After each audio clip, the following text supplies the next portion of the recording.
ससुराल में उन्होंने पराए घर जाना है और मायके से वो पराए घर से आई हैं, तो उनका एक्चुअल घर कौन सा है ये तो आज भी एक रहस्य है। हमारी सोसाइटी 5% का दहेज पकड़ाकर उसको किसी और घर विदा कर देती है और बाकी के 95% पर राजा बेटा कुल का दीपक वो राज करता है। भले ही लड़की प्लेन क्यों ना चलाती हो, पर शादी वाले दिन उसको धीरे धीरे स्टेज तक चलकर आना होता है और वो भी 4 लोग पकड़ के ले जाएंगे उसको। और लड़का एकदम फ्री रहता है, उसको एक दिन के लिए नकली राजा बना देंगे उस दिन। एक लड़की ने भले ही PhD कर रखी हो, पर उसको थोड़ी सी दूर भी जाना होगा, उसके पीछे 5 साल का बच्चा लगा देंगे। अगर मैं आपसे पूछूं फीमेल सबसे ज़्यादा अनसेफ कहाँ रहती हैं, तो ज़्यादातर लोग यही कहेंगे कि जब वो घर से बाहर होती हैं, जब कहीं घूमने जाती हैं, जब ट्रैवल कर रही होती हैं, तो वो सबसे ज़्यादा अनसेफ असुरक्षित महसूस करती हैं। मैं भी यही मानता था जब तक मेरे पास डाटा नहीं आया था, और वो डाटा मैं आपके साथ शेयर करना चाहूँगा। आज तक फीमेल के ऊपर जो भी फिजिकल वायलेंस के केस हुए हैं उसमें से 70% घर के अंदर हुए हैं, और आज तक जितने भी रेप केस हुए हैं वो विक्टिम के घर में दूर के या पास के किसी ने जानने वाले ने ही किए हैं। एक लड़की के पैसे बाहर चोरी हो जाएं, उससे ज़्यादा चांस होते हैं कि उससे पैसे धक्के से घर पे ही ले लिए जाएं। हम हर साल 5 लाख लड़कियों को मार देते हैं क्योंकि वो लड़कियां हैं। 63 मिलियन यानी कि 6 करोड़ 30 लाख लड़कियों को हमने इस दुनिया में आने ही नहीं दिया क्योंकि वो लड़कियां हैं, और ये डिसीजन घर में बैठ के लिए जाते हैं क्योंकि इंडिया के लोगों के पास साम्राज्य बहुत ज़्यादा हैं और हर एक इंसान को अपना साम्राज्य चलाने के लिए एक लड़के की जरूरत होती है, एक वंश की जरूरत होती है। जो इंसान एक बेरी भी उधार मांग कर लेता है उसको भी अपना वंश चलाने के लिए, अपना साम्राज्य चलाने के लिए एक लड़का चाहिए। और जो भी मैं ये डेटा दे रहा हूँ ये गवर्नमेंट और नॉन गवर्नमेंट ऑर्गेनाइजेशन का डेटा है, ये मेरा डेटा नहीं है। और अगर आपको ये देखना है, विजिट करना है, तो मैं लिंक डिस्क्रिप्शन में दे दूंगा उन वेबसाइट्स के, आप जाके चेकआउट कर सकते हैं। बाकी ये तो कंफर्म हो गया लड़कियां बाहर की बजाय घर के अंदर ज़्यादा अनसेफ हैं और लड़कियां सेकंड प्रायोरिटी हैं। और इंडिया की पॉपुलेशन में 48% फीमेल हैं और 52% मेल हैं। तो ऐसा क्या रीजन है कि हमारे देश की 48% पॉपुलेशन लोगों की सेकंड प्रायोरिटी बन गई?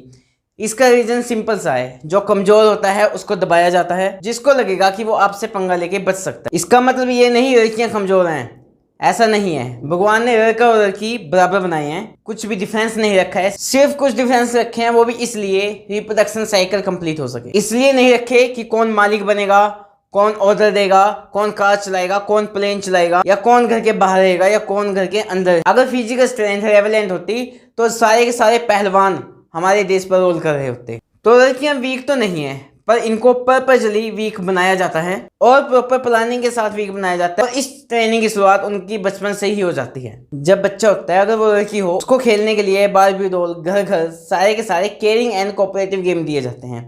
और जब लड़का होता है उसको गन पकड़ा दी जाती है, कार रेसिंग, आयरन मैन, सारे के सारे अग्रेसिव एंड कॉम्पिटेटिव गेम उसको दिए जाते हैं। ये बच्चों की चॉइस नहीं होती है, ये उनकी चॉइस बना दी जाती है। लड़कियों की तरह भाग रहा है, लड़कियों की तरह उठ रहा है, लड़कियों की तरह बैठ रहा है, लड़कियों की तरह कपड़े पहने हैं।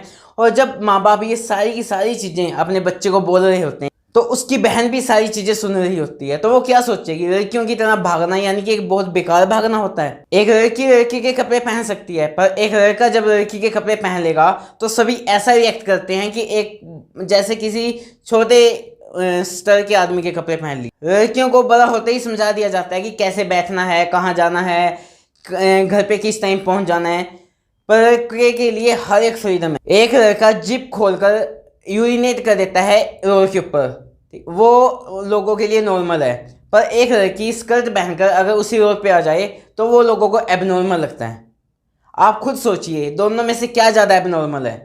एक लड़की ने भले ही PhD कर रखी हो, पर उसको थोड़ी सी दूर भी जाना होगा, उसके पीछे 5 साल का बच्चा लगा देंगे। और लड़की के साथ कोई थ्रेड हो भी जाए तो वो 5 साल का बच्चा कुछ कर नहीं सकता, बट फिर भी उसके पीछे 5 साल का बच्चा लगा देंगे। और वो बच्चा जब बड़ा होता है तो इसी वजह से बचपन से जो उसको ट्रेनिंग मिली है वो अपने आप को बहुत ज़्यादा स्ट्रॉन्ग और लड़कियों को वीक समझता है। और बचपन से ये ट्रेनिंग जो मिली होती है लड़कों के दिमाग पे इतनी ज़्यादा हैवी हो जाती है कि वो दुनिया में किसी से भी हार जाएंगे, पर लड़कियों से हारना पसंद नहीं करेंगे। लड़का सबसे ज़्यादा वल्नरेबल जब होता है जब उसको कोई लड़की रिजेक्ट करके जाती है। और जो ये क्राइम होते हैं इनके पीछे भी यही साइकोलॉजी काम करती है। एक इंसान को सबसे ज़्यादा अपनी लाइफ में पैसे की जरूरत होती है और पैसा सबसे ज़्यादा रखा जाता है बैंकों में।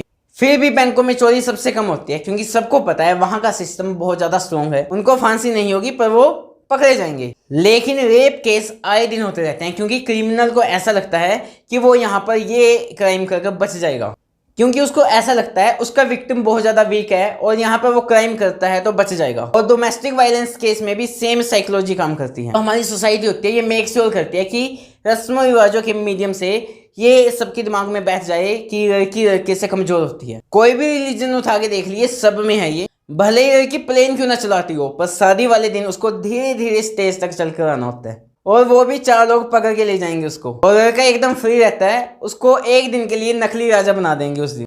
और वो इस एक दिन का नकली राजा बनने के लिए काफी लंबे टाइम तक EMI जमा करता है। और इनके नाम भी बड़े सोच समझ के दिए जाते हैं, मालिक, स्वामी, पति, हस्बैंड, करोड़पति यानी कि करोड़ों का मालिक। मतलब कि पहले ही उसको मालिक बोल देते हैं। करोड़पति आज तक नहीं सुना होगा आपने, पर करोड़पति बोला जाता है। ये छोटे छोटे रस्म रिवाजों से ये हमारी समाज के द्वारा बताया जाता है कि कौन मालिक है और कौन नौकर है। हमारी सोसाइटी मेक श्योर करती है कि लड़कियों के हाथ में कुछ हो ही ना। मान लो किसी के 2 बच्चे हैं और दोनों की प्रॉपर्टी आफ आफ होनी चाहिए। कॉन्स्टिट्यूशन तो यही कहता है, पर हमारी सोसाइटी कुछ और कहती है। हमारी सोसाइटी 5% का दहेज पकड़ाकर उसको किसी और घर विदा कर देती है और बाकी के 95% पर राजा बेटा कुल का दीपक वो राज करता है। और वो 5% भी कहने के लिए उसका होता है। अगर वो उस पैसों से कोई कोर्स करना चाहे, कुछ करना चाहे, कोई चीज खरीदना चाहे तो वो कर नहीं सकती, क्योंकि बस दहेज का सामान दिया गया था, वो वही 5% वो है। और रही बात एजुकेशन की, अगर माँ बाप के पास एक को पढ़ाने का पैसा है तो वो लड़के को ही पढ़ाएंगे, चाहे लड़की जितनी मर्जी ज्यादा टैलेंटेड क्यों ना हो। और जो लोग लड़कियों की एजुकेशन करवा देते हैं उन्हें भ्रम हो जाता है कि हमने तो अपनी लड़की की एजुकेशन करवा दी और वो कहीं पे मात नहीं खाएगी। अरे जब उसके हाथ में कुछ नहीं है तो आप जितनी मर्जी एजुकेशन करवा दीजिए, वो तो मात ही खाएगी। ससुराल में उन्होंने पराए घर जाना है और मायके से वो पराए घर से आई हैं, तो उनका एक्चुअल घर कौन सा है ये तो आज भी एक रहस्य है। और आप जब घर के बाहर नंबर प्लेट देखेंगे, घर की बहुओं का नाम कहीं पे भी नहीं लिखा होता है, क्योंकि वो जब अंदर आए, घर के अंदर आए, उनको पता हो कि ये घर किसका है, मालिक कौन है। और अगर लड़की घर खरीद ले, माँ बाप के लिए कुछ कर दे, तो उसका क्रेडिट भी लड़कों को दे देते हैं कि भगवान ने हमें लड़की नहीं लड़का दिया है। उसका क्रेडिट भी उसको नहीं मिलता। 3 में से 1 औरत डोमेस्टिक वायलेंस का शिकार होती है। और आप कभी भी देख लो, अगर कोई भी कुछ भी इस टाइप का करता है, डोमेस्टिक वायलेंस करता है, तो वो कंट्रोल पाने के लिए करता है। सेम चीज यहाँ पर भी होती है। फाइनेंशियली तो उनको वीक कर दिया जाता है, पर उनको कंट्रोल पाने के लिए उनके ऊपर डोमेस्टिक वायलेंस किया जाता है। और ये हर घर के हिसाब से अलग अलग होता है। कहीं पर फिजिकल वायलेंस होता है, कहीं पर फाइनेंशियल वायलेंस होता है और कहीं पर उनको हैरास कर दिया जाता है। और ये बहुत ही स्ट्रक्चर वे में किया जाता है। ये एक साइकिल की तरह काम करता है। कुछ महीने नॉर्मल लाइफ चलेगी, फिर डोमेस्टिक वायलेंस होगा और फिर मैनिपुलेशन होगा। फिर दोबारा से कुछ महीने नॉर्मल लाइफ चलेगी, फिर डोमेस्टिक वायलेंस होगा और फिर मैनिपुलेशन होगा। और इस मैनिपुलेशन में आपको समझाया जाएगा और कई बार तो ये बोला जाएगा कि ये आपकी भलाई के लिए किया जा रहा है। और कुछ लोग मेल एग्रेशन भी इसके पीछे का रीजन बताएंगे, पर मेल एग्रेशन नाम की कोई चीज नहीं होती। जो बड़े बड़े महापुरुष हुए हैं, स्वामी विवेकानंद जी, डॉक्टर भीमराव अम्बेडकर, इनसे बड़ा महापुरुष, इनसे बड़ा मर्द कोई नहीं था, पर इनमें तो कभी मेल एग्रेशन नजर नहीं आई। पर इन्होंने कभी भी अपनी लाइफ में एग्रेशन नहीं दिखाया। अगर मेल एग्रेशन होता तो हर जगह सेम रहता, अलग अलग ना होता। एक एम्प्लॉय अपनी फीमेल बॉस से गाली खाता है पर वहां शांत रहता है। रास्ते में इतनी फीमेल मिलेगी, उनके ऊपर हाथ नहीं उठाता। घर के अंदर भी चाची ताई सब होते हैं, उनके ऊपर कभी हाथ नहीं उठाता। सबको छोड़ के उसे पता होता है कि हाँ मेरी औकात कहाँ तक है और मेरी लिमिट क्या है, और वो उसी इंसान पे ही हाथ उठाता है। और जब भी आपके सामने कभी भी डोमेस्टिक वायलेंस का केस आएगा, आप एक बात ध्यान से देखिएगा, जो इंसान अपनी लाइफ में कामयाब नहीं हुआ होता, अनसक्सेसफुल होता है, वही लड़की के ऊपर हाथ उठाता है। आप कोई भी 12 कंपनी उठाकर देख लीजिए, उसमें लड़का और लड़की दोनों का कंट्रीब्यूशन इक्वल होता है। कोई भी कंट्री अपनी 48% पॉपुलेशन को इनकैपेबल बना के आगे नहीं बढ़ सकती। सेम चीज घरों में होती है। वो घर ज्यादा आगे बढ़ता है जिसमें मेल और फीमेल दोनों कैपेबल होते हैं। अंग्रेज हमें जहर खिला खिलाकर नहीं मार रहे थे, वो भी यही सेम काम कर रहे थे। हमारे अधिकार छीन रहे थे, हमें मैनिपुलेट कर रहे थे, और उसके लिए हमने कितने बड़े बड़े आंदोलन किए, कितनी बड़ी बड़ी लड़ाइयाँ की। और जब हमें वो आज़ादी मिली तो हमने अपनी 48% पॉपुलेशन के साथ भी वही किया जो हमारे साथ होता है। या तो फिर सोसाइटी कॉन्स्टिट्यूशन को बदलवा दे, या फिर मान ले कि वो जो कर रही है गलत कर रही है। हम बहुत जल्दी खुश हो जाते हैं कि हम चांद पर पहुंच गए हैं, पर क्या फायदा वहां पहुंचने का अगर हम 6 बजे के बाद लड़कियों को बाहर भेजकर असुरक्षित महसूस करते हैं। भरी बस में कंधा टच होने से जिस इंसान को मजा आ जाए, क्या वो इंसान है क्या? इस देश की 48% पॉपुलेशन 6 बजे के बाद कर्फ्यू में चली जाती है। राइट इक्वालिटी, राइट फ्रीडम, इन सब की तो धज्जियां उड़ी पड़ी हैं। पूरी दुनिया में करे जाने वाले कामों में एक फीमेल मेल के मुकाबले डबल काम करती है। उसके बावजूद भी 90% जजेज मेल हैं, 90% सैलरी लड़के उठाते हैं। पार्लियामेंट में 80% सीटों पर मेल बैठे हैं। पूरी दुनिया में 80% प्रॉपर्टी पे लड़के ओनर हैं।